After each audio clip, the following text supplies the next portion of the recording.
Hello friends, welcome back to my channel to a new vlog. বড়োদেরকে অনেক প্রণাম এবং ছোটোদেরকে অনেক ভালোবাসা জানিয়ে আমি আজকের ব্লগটা এখান থেকেই শুরু করছি। তো দেখো কটা দিন তো বেশ ভালোই কেটে গেল, তারপর এই যে বিদায়ের পালা। তো আজকে আমরা চলে যাচ্ছি বাড়ি থেকে, মানে আবার দুবাই চলে যাচ্ছি। তো ওই জন্য এখানে দেখো সমস্ত বেরিয়ে গেছি, আমাদের ফ্লাইট রাতে ছিল, তাই অনেক মানে রাত্রেবেলাতে ভিডিওটা করেছি তো অতটা ওই জন্য পরিষ্কার না ভিডিওটা, একটু কষ্ট করে দেখে নিও। তো দেখো এই যে বাপি আর ভাই এসছে আমাদেরকে এয়ারপোর্ট পর্যন্ত আগিয়ে দিতে যাওয়ার জন্য। তো এই যে বাবা বাবা মা সবাই আসছিল, মানে মা বাবা ওই আমাদের সামনে দুর্গা মণ্ডপটা পর্যন্ত এসেছিলো আর কি। বাবা গাড়ি করে ব্যাগগুলো নিয়ে যাচ্ছিলো, মানে সাইকেলে করে ব্যাগগুলো ওখানে পৌঁছে দিচ্ছিলো। তারপর দেখো আমরা চলে এলাম আর মা বাবা ওখান থেকে চলে গেল।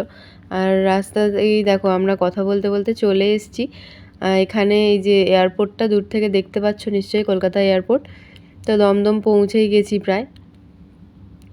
আর যত এয়ারপোর্টের দিকে এগোচ্ছি না বাড়ির দিকে, মানে মনটা সত্যি কি ভীষণ খারাপ যে হয়ে যাচ্ছে। এবার তো বাপের বাড়ি থেকে আসার সময় প্রচুর কান্নাকাটি করেছি।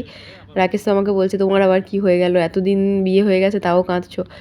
মানে এতদিন বিয়ে হয়ে গেছে সেই জন্য কান্নাটা না, মানে ব্যাপারটা হচ্ছে যে আবার কতদিন বাদে আসবো, কতদিন পরে মা বাপিকে দেখতে পাবো, মানে বাড়ির সবাইকে দেখতে পাবো, ভীষণ কষ্ট হচ্ছিলো। মাও খুব কাঁদছিল, আমিও কাঁদছিলাম। আর আমার মেয়ের মানে বাবিরও মনটা না খুব খারাপ হয়ে গেছিলো। ছোট বুঝতে পারে তো, কিছু কিছু তো বুঝতে পারে না, যে মানে অনেক দিদুনকে এখন দেখতে পাবো না, দাদানকে দেখতে পাবো না, মানে বাড়ির কাউকে দেখতে পাবো না, ওই জন্য ওরও মনটা খারাপ ছিল। তারপর দেখো এই যে ভাইটাই সব গাড়ি থেকে সমস্ত কিছু নামিয়ে দিয়ে ব্যাগগুলো, ওখানে তো 10 মিনিটের বেশি দাঁড়াতে দেয় না, তো সেই জন্য ওরা তাড়াহুড়ো করেই সমস্তটা গুছিয়ে দিচ্ছিল। আর ওই কাকুটা আমার বাপির বন্ধু, তো ওর গাড়ি নিয়েই বাপিরা এসেছিলো। আর বাপিদেরও প্রায় বাড়ি পৌঁছতে পৌঁছতে 1-1:30 বেজে গিয়েছিল। আর দেখো আমার মানে মুখটা দেখে বুঝতে পারছো অনেকটাই কষ্ট হচ্ছিলো ভেতর থেকে। তো বাপি আর ভাই আমাদেরকে টাটা করে চলে যাচ্ছিলো। তারপর আমরাও ফিরে এসেছিলাম, মানে আমার ভাইয়েরও অ্যাকচুয়ালি আমার মেয়েকে ছাড়তে খুবই কষ্ট হচ্ছিলো, ভীষণ ওর সাথে মানে খুব ভালোবাসে, ও খুব লাগে আর কি। তো তারপর দেখো আমরা এয়ারপোর্টের ভেতর চলে এসেছি। আর আমাদের এখন লাগেজগুলো দিতে হবে। তো লাগেজগুলো দেওয়া হয়ে যাওয়ার পর আমরা ওই সাইডে ছিলাম, আমাদের যেহেতু মানে অনলাইন লগ ইন করা ছিল না, চেক ইন করা ছিল না, তো সেই জন্য ওখানে অনেক মানে নর্মাল প্রসেসটা অনেকটা লাইন ছিল। আর আমাদের যেহেতু বেবি ছিল সেই জন্য আমাদেরকে অন্য দিকটাতে করে আমাদের চেক ইন করালো। আর তারপর দেখো আমরা এখানে যে ওয়েট করছি অনেক ঘন্টাই বাকি ছিল, প্রায় 3 ঘন্টা 2.5-3 ঘন্টা মতো বাকি ছিল। আর বাবি এখানটাতে দাঁড়িয়ে দাঁড়িয়ে ওই যে বাইরে ফ্লাইটগুলো লাইট জ্বলছে তো সেইগুলো দেখছে। আর আমরা তো এখানে বসেছিলাম। তারপর দেখো ভাবি এত বিরক্ত করাচ্ছিল, ওকে ওই যে বাধ্য হয়ে মানে ফোনটা দিলাম, শুধু এদিক ওদিক পালিয়ে যাচ্ছে, কত ধরে রাখি বলো তো, এমনিই মন খারাপ, তারপর আবার ও এত দুষ্টুমি করছে।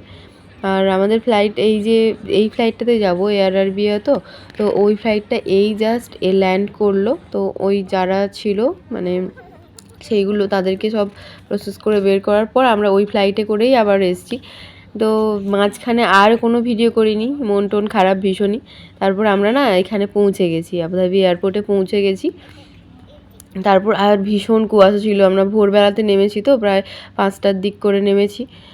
ভীষণ কুয়াশা দেখো, 5টা 5:30 করে নেমেছি। আর এখানটা পুরো ফাঁকা, আমরা বাসের জন্য ওয়েট করছিলাম, আমরাও জাস্ট এলাম আর একটু বাসটা বেরিয়ে গেল। তো একটুক্ষণের জন্য আবারও 20-25 মিনিট অপেক্ষা করার পর আমরা বাসটা পেয়েছিলাম। ওই জন্য আমরা এখন ওয়েট করছি যে আমাদের বাসটা এলে, অনেকগুলো যেহেতু লাগেজ আছে তারপর যাব। তো তারপর বাস চলে এসেছিলো, আমরা চলে যাচ্ছিলাম। তো কুয়াশা দেখো, এত কুয়াশা না কিচ্ছু দেখা যাচ্ছিল না।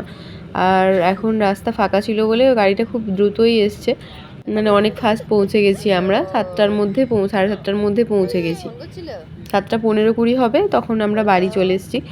আর দেখো সেই মানে চেনা জায়গা, সেই চারিদিকে খেজুর গাছ, এখানে মানে ওয়েদারগুলো যেমন হয়। আমি লিপস্টিক পরে ঠোঁটটাকে কেমন নাড়তে হয় দেখাও তো, দেখাও দেখাও দেখাও।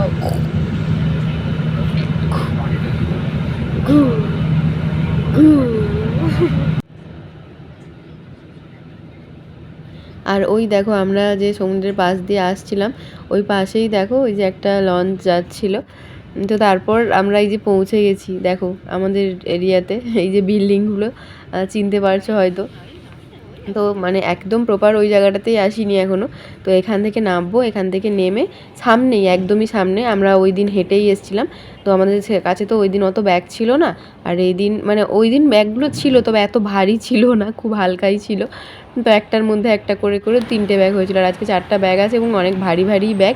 তো ওই ব্যাগগুলোকে রাকেশকে তার জন্য বললাম, কষ্ট করে কেন টেনে নিয়ে যাবো, তো তুমি একটা ট্যাক্সি করে নাও, ট্যাক্সি করে চলে যাবো। তো ও বলছে ঠিক আছে তাই ভালো, ওটা অনেক সুবিধা হবে। তো একটুই যাব, মানে 5 মিনিটও লাগবে না, পৌঁছে যাব, উঠবো কি নামবো এই আর কি, শুধু ব্যাগগুলো ভারী তাই ট্যাক্সি করা হয়েছে।